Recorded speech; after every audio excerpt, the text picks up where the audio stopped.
In a quiet valley nestled between rolling green hills and silver streams, there lay a small American town so peaceful it felt untouched by time. Life there was simple. People rose with the sun, worked their fields, shared warm dinners with their families, and slept under wide, star-filled skies. Among the townspeople lived an old farmer named Robin. His house was plain, his land was small, and he owned very little. Yet, everyone respected him deeply. They said he was the calmest man they had ever known. When storms destroyed crops, Robin stayed steady. When neighbors argued, he spoke gently. When young people grew impatient, he smiled and told them, "Be patient like the earth." He wasn't rich or powerful, but his presence carried a weight heavier than gold. One evening, a newcomer named Amir came to see him. Amir had moved from the city months earlier, escaping honking cars, endless deadlines, and half-finished dreams. He hoped the countryside would calm him. But he soon realized the truth. Peace doesn't come from a place. He carried the same storm inside him. That night, he found Robin sitting under an old oak tree, watching the sun disappear behind the golden hills. "Robin," Amir said, his voice breaking, "I don't understand myself. I have dreams and goals. I work hard, but I feel lost. I start many things, then give up. I make plans, then break them. Time keeps slipping away. How do you stay so calm, so steady?" Robin looked at him kindly. His eyes were patient, like the earth after rain.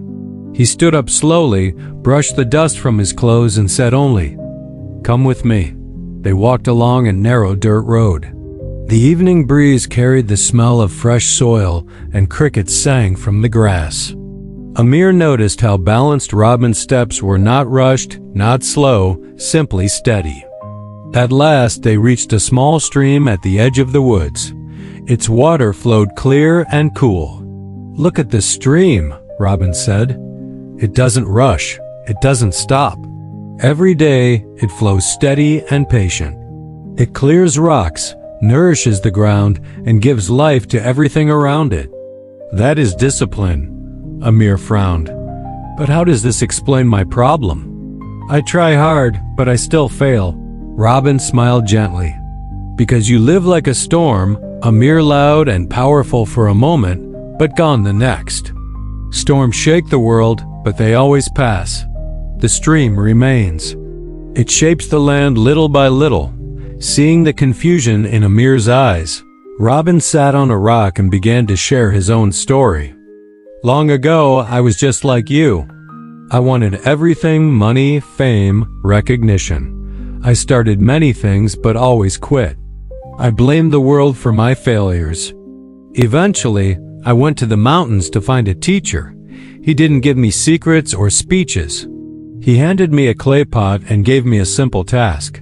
Every morning, bring water from the river and fill that empty tank. Do it for 40 days. At first, I thought it was pointless. The pot was heavy. The sun was harsh. My body ached. By the 5th day, I nearly quit, but something kept me going. Slowly, I changed. My body grew stronger, my mind clearer. I woke before the sun, ready for the day. On the 40th day, the tank was full.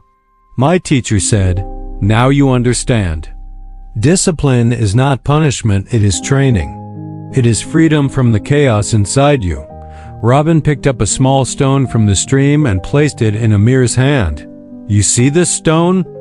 If water touches it once, nothing happens. But if a drop falls every day, year after year, the stone changes shape. That is the power of small repeated actions." Amir stared at the stone.